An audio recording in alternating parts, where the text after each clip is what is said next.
Kikkeri PDO ಚಲುವರಾಜ್ಗೆ ತರಾಟೆ ತೆಗೆದುಕೊಂಡ ಗ್ರಾಮಸ್ಥರು, ಮೂಕ ಪ್ರೇಕ್ಷಕರಾದ ಪಿಡಿಒ ಮತ್ತು ಗ್ರಾಮ ಪಂಚಾಯಿತಿ ಸದಸ್ಯರು.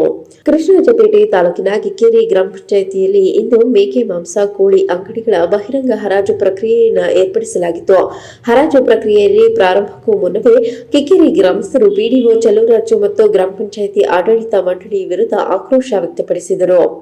ಕಿಕ್ಕೇರಿ ಗ್ರಾಮದಲ್ಲಿ ರಂಗಕುಣಿತ ಹಬ್ಬವು ಕಳೆದ ಒಂದು ವಾರದಿಂದ ನಡೆದಿದ್ದು, 3 ಬ್ಲಾಕ್ನಲ್ಲಿ ಬೀದಿ ದೀಪವನ್ನು ಅಳವಡಿಕೆ ಮಾಡಿದೆ ಮತ್ತು ಚರಂಡಿಗಳನ್ನು ಸ್ವಚ್ಛತೆ ಮಾಡದೆ ಗಬ್ಬೆದ್ದು ನಾರುತ್ತಿದ್ದೇ ಇರುವ ಕಾರಣ ಪಿಡಿಒ ಅವರ ವಿರುದ್ಧ ಆಕ್ರೋಶಗೊಂಡ ಸಾರ್ವಜನಿಕರು ಇಂದು ಹರಾಜು ಪ್ರಕ್ರಿಯೆಯನ್ನು ಅಡ್ಡಿಪಡಿಸಿ ಮೊದಲು ಪಿಡಿಒ ಚಲುವರಾಜು ಅವರಿಗೆ ತರಾಟೆಗೆ ತೆಗೆದುಕೊಂಡರು. ಅಲ್ಲದೆ ಕಿಕ್ಕೇರಿ ಗ್ರಾಮದೇವತೆ ಕಿಕ್ಕೇರಮ್ಮನವರ ರಥೋತ್ಸವವು ಹತ್ತಿರದಲ್ಲಿದ್ದು, ಈ ರಥೋತ್ಸವಕ್ಕೆ ಸಾವಿರಾರು ಸಂಖ್ಯೆಯಲ್ಲಿ ಭಕ್ತಾದಿಗಳು ಆಗಮಿಸಲಿದ್ದು, ಮೊದಲು ಬೀದಿ ದೀಪಗಳು, ಚರಂಡಿಗಳನ್ನು ಸ್ವಚ್ಛಗೊಳಿಸಿ ಕುಡಿಯುವ ನೀರಿನ ಸಮಸ್ಯೆಯಾಗದಂತೆ ನೋಡಿಕೊಳ್ಳಬೇಕು. ನಂತರ ನೀವು ಮಾಂಸದ ಅಂಗಡಿಗಳ ಹರಾಜು ಪ್ರಕ್ರಿಯೆ ಮಾಡಿ ಎಂದು ಹರಾಜು ಪ್ರಕ್ರಿಯೆಯನ್ನು ಸ್ಥಗಿತಗೊಳಿಸಿದರು.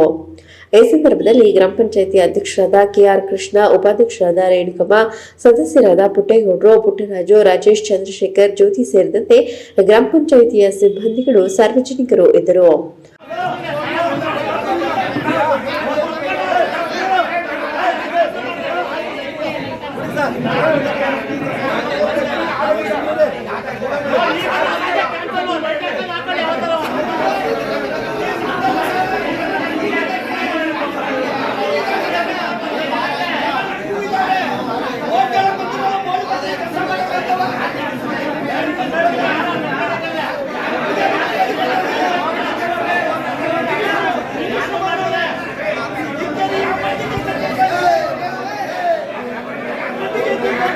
ಎಲ್ಲರೂ ಕುತ್ಕೋಬೇಕಾಗಿ ವಿನಂತಿ.